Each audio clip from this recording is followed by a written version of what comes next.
Hey, what's up, fam?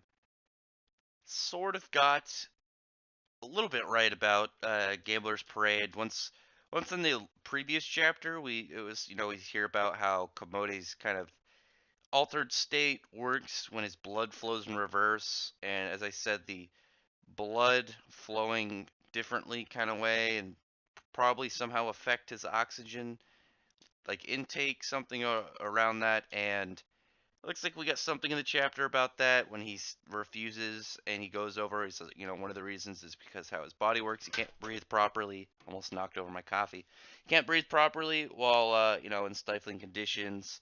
So that by itself is something he probably, do. And then he doesn't like the game itself because it relies more on chance and not on skill. And while he's like shit talking it and saying how stupid the game is, and whoever sat around making it up is dumb, and like why would there's not really much of a reason to do it. It's purely based off of luck of the draw, and he thought that was boring. And then the chick that kind of hangs out with Slash, the one that's attending him, that was kind of be his judge stand-in, like immediately attacks Komode, puts the mask on him so he can't take it off, and you see like Slash like so upset that his invention is being completely completely trashed and then just talked down to. And once he gets down, he's like, well, I guess I gotta do it. Where Karin kind of notes that he's not acting like himself, and I'm wondering what that's gonna be like. Maybe like a much more serious Komodo, like maybe before he's going a little bit easy on him, but now he's gonna be like, you know what? If you guys are gonna, be sneaky and tricky, he's gonna get pissed off.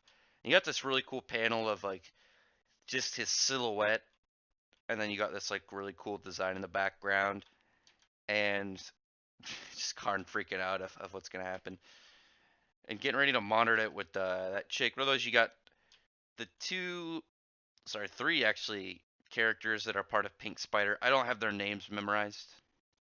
Don't don't get at me for it. I'll get him down eventually, but I don't even think they mentioned him in this chapter. You got like the dude, you got the scruffy dude, you got the fangirl Komode, and then you got the dude with the mask. They're just like talking to Slash's side, and when they're like, "Who do you think's gonna win?" They're like, "Of course we think Komode's gonna win. He's a pro. He's not gonna lose to Slash." And then they get into like a little bout, and they're like, all right, here's what we'll do. We have two doors. We have a white door and a black door. If you think Komodo's going to win, go in the black door. And if you think Slash is going to win, go through the white door.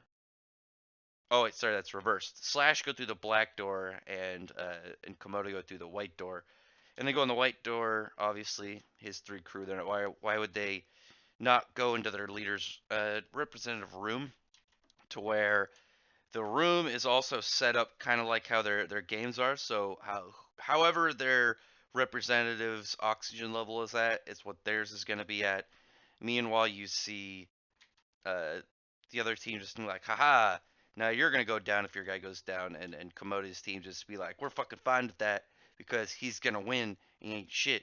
Mostly from that girl, she gets like super into it and like super aggressive about it and just all fired up.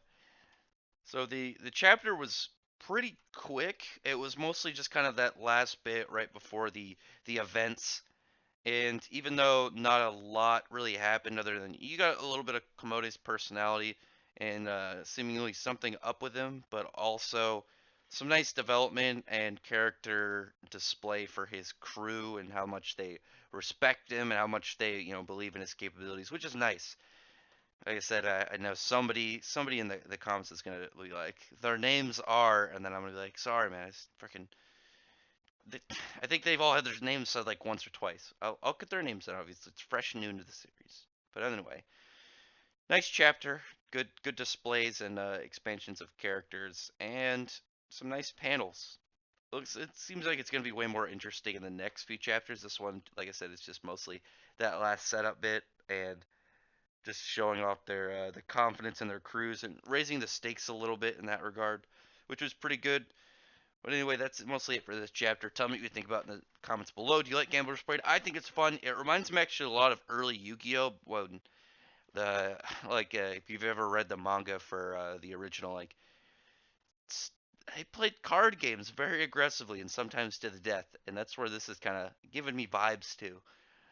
And I'm enjoying it. I think it's pretty fun. But otherwise, thank you very much, and hopefully I can get you to drop some comments below. Give a thumbs up and like the video. Subscribe if you haven't, if you enjoy this kind of content. I do mostly manga anime stuff. Uh, and if you're subscribed already, thanks. I appreciate it. But otherwise, thank you very much for listening.